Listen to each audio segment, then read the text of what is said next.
Hello there, my very good friends. Andy H. Murray here for What Culture Wrestling, and All Out 2021 is in the books, and my goodness, is the AEW roster looking a little bit stuffed at the moment. CM Punk's there, Bryan Danielson, Adam Cole, Ruby Soho, new people are coming in all over the place, and there's no end in sight. Now, this is exciting. You are going to see all kinds of combos you never thought you'd see share a ring, wrestling each other, working storylines, cutting promos on each other. It's real dream match stuff. But on the other side of the coin, you look at this massive roster and think, how the hell are we going to get all these people on TV at once? Well, I'll tell you what, friends, that to me sounds like a Tony Khan problem. I'm not here to solve it.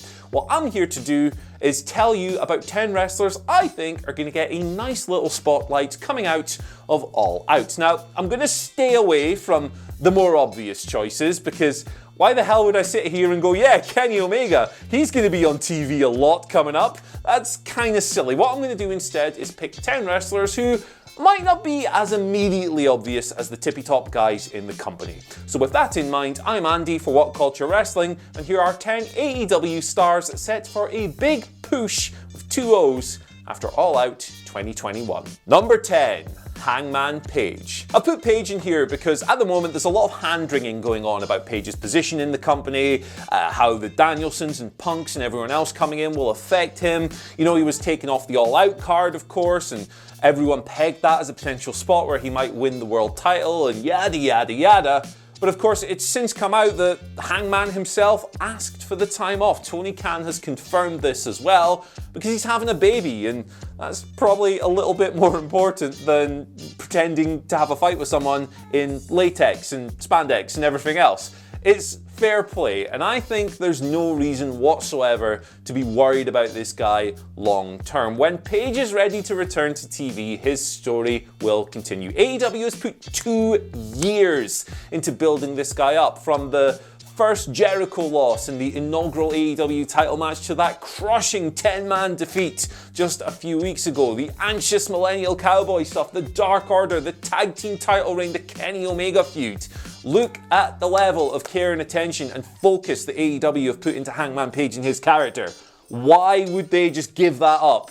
Because they got some shiny new toys. I don't buy into that, and I think when he returns to TV in the coming weeks or months even, whenever the hell it is, Page will be fine. Number 9. Anna Jay. It was really good to see Anna Jay coming back to AEW television towards the more optimistic end of her recovery window, because when she was hurt in February, we were told she could be out for up to a year. Turned out that this was around about 7 months, which is good stuff indeed, because when you're that young a wrestler and you have that long a layoff, that would really suck.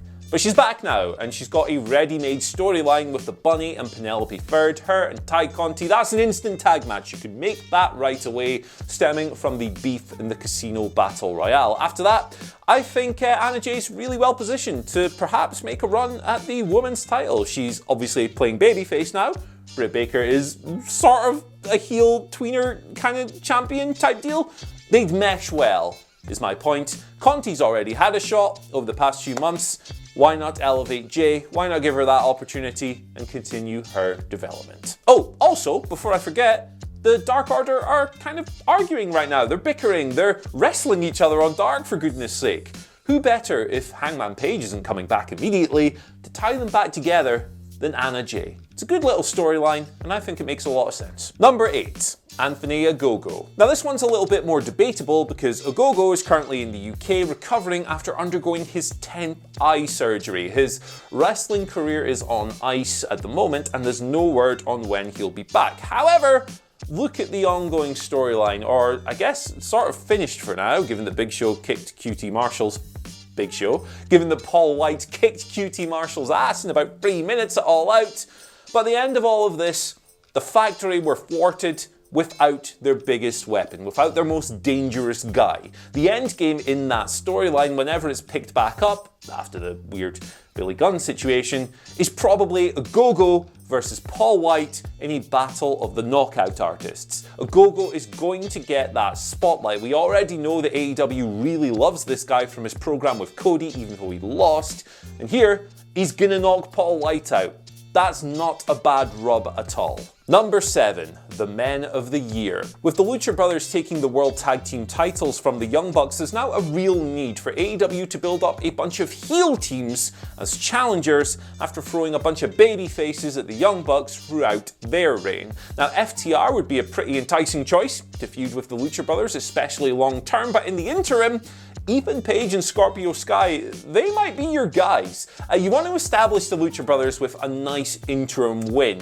You can do it on Dynamite or wherever the heck you want, but they're tailor-made opponents for each other, particularly if you look at their current directions. Page and Sky have Dan Lambert as their mouthpiece. Now, I personally would like them to get a little bit away from the snowflakes, that easy low-hanging fruit bollocks. Get rid of that. Go back to the Jim Cornette stuff. Go back to complaining about flippy-doos. And there are no bigger flippy-doos on the AEW roster than Rey Fenix and Penta El Zero Miedo. It makes all the sense in the world, and I would like to see this very soon. Number 6, Malakai Black. There are already shades of Brody Lee versus Cody Rhodes in the ongoing Malakai Black storyline. Brody Lee, of course, sensationally squashed Cody in around 3 minutes on that weird episode of Dynamite that was preempted to win the TNT title. It was shocking, it was impactful, and it was dominant. Now, when Cody returns to television, it's inevitable, I think, that they're going to build to Black versus Rhodes 2. In fact, that might have already been established by the time this video goes out. Who the hell knows? Either way, I think it's imperative that unlike Brody, who lost his second match with Cody, Malakai goes over. He has a unique, pushable appeal as the spookiest guy in AEW who's not like messing around with teleporting and stuff. He doesn't blur the lines of psychology to the point that it's unbelievable. He is over. He is looking great in his matches with Lee Johnson, Brock Anderson. He's got Dustin tonight. That'll be a lot of fun. It's just natural. Put him over one of the EVPs and this guy is gonna fly. Number 5. Thunder Rosa. So Thunder Rosa finished second in the Casino Battle Royale. She was thrown out by the eventual winner, Ruby Soho, and that's her story. That's her story for the moment. She signed her full-time contract with AEW and immediately was like, hey, Britt Baker, I'm coming for your title. I beat you in that unsanctioned match. Now I'm coming for the belt. You're going to have to wait for that because according to reports, AEW isn't going to pull the trigger on Thunder Rosa versus Britt Baker 2 until early What year is next year? 2022. There you go. My brain is like Swiss cheese. Either way, the story is that Thunder Rosa desperately wants another crack at Britt Baker, but she keeps getting knocked down a peg at every single time. Well, there's going to come a moment where she's going to break through those barriers and earn that shot, and I think coming out of All Out, she's going to be focused rather heavily. In fact, I wouldn't be at all surprised if she had a featured singles program heading into Full Gear to set her up for an eventual Baker challenge. Number 4, Santana and Ortiz. I think the former Pride and Powerful are probably like the last big, I guess, AEW tag team to really have like a prolonged program in the title picture, and I do think that'll happen by the end of 2021. If you look at them at the moment, they're 1-1 with FTR. That rivalry is probably not over yet, and we're better to resolve that than in Arthur Ashe Stadium, New York City. It's where Santana and Ortiz live. They get an amazing pop there, and they should go over. They really should. They are due a big run near the top of the card. I think they're going to get it by the end of the year. Them versus the Lucha Brothers was awesome in Impact. It'll be awesome here. Book it. Just book it, please. It'll be really good. Number 3.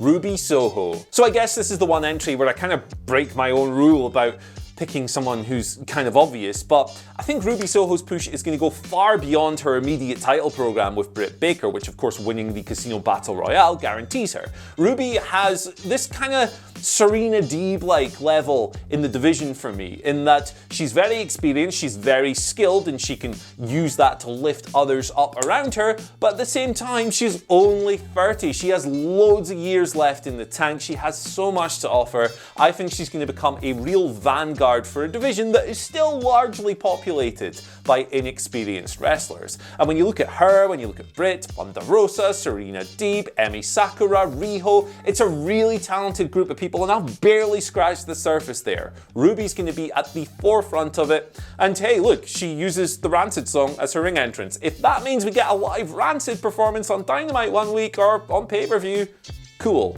count me in. Number 2. MJF. Obviously, MJF lost to Chris Jericho at All Out, but this was the second consecutive year where MJF is going to perceive that loss as an injustice. Last year, it was Jon Moxley cheating to retain the AEW World title against him. This year, it was referee Aubrey Edwards not noticing that Jericho's foot was on the ropes until she was corrected by Paul Turner. The match restarted, and MJF, after the adrenaline dump, lost. He tapped out to the walls of Jericho. That gives him so much great material to work with over the coming months. This guy is going to be insufferable. He's going to be complaining about this non-stop. He's going to be everywhere, and he's not going to shut up. A babyface is going to rise up and try to make him shut up. We're all going to cheer for them, whoever the heck it turns out to be, and it's going to be awesome. Still only 25 years old, MJF is the main event heel of the future in this company. He is getting Chris Jericho's spot, and the build to that is going to continue. And at number 1, Eddie Kingston. How perfect does this sound? Eddie Kingston, New York City, TNT title. It makes all the sense in the world. And hey, Tony Khan, if you're watching this, I know you always do. Thank you once again for the money for more biased coverage, by the way. Rough Riders Anthem, DMX, buy the rights, fork it out, pay the cash, soundtracking Eddie on his way to the ring. Awesome, outstanding, perfect, bloody moment. And this isn't a very AEW way of booking things, to have a screwy finish result in a rematch where the babyface gets their win back or whatever. But Miro redeemed his nuts at the pay-per-view. That's literally the story. It wouldn't make a lot of sense for AEW not to continue this after that. And look, I think it would be an awesome, heartwarming babyface moment for Eddie in his home city, winning that big belt. Doesn't need a long title reign. This can just be like a Dusty Rhodes type situation where the win and the moment is more important, but it'd be sick nonetheless. And there isn't a single person in the world who wouldn't rally behind Eddie against this perfect villain in Miro in that moment. It would be very good. You know what else would be very good? If you guys would like, share, subscribe, and ring the bell for notifications as well. You can follow us on Twitter at WhatCultureWWE, and you can follow me at Andy H. Murray on Twitter. The H today stands for hey, who do you want to see pushed in AEW? Let us know down in the comment section below. Until then, I'm going to piss off and you should as well.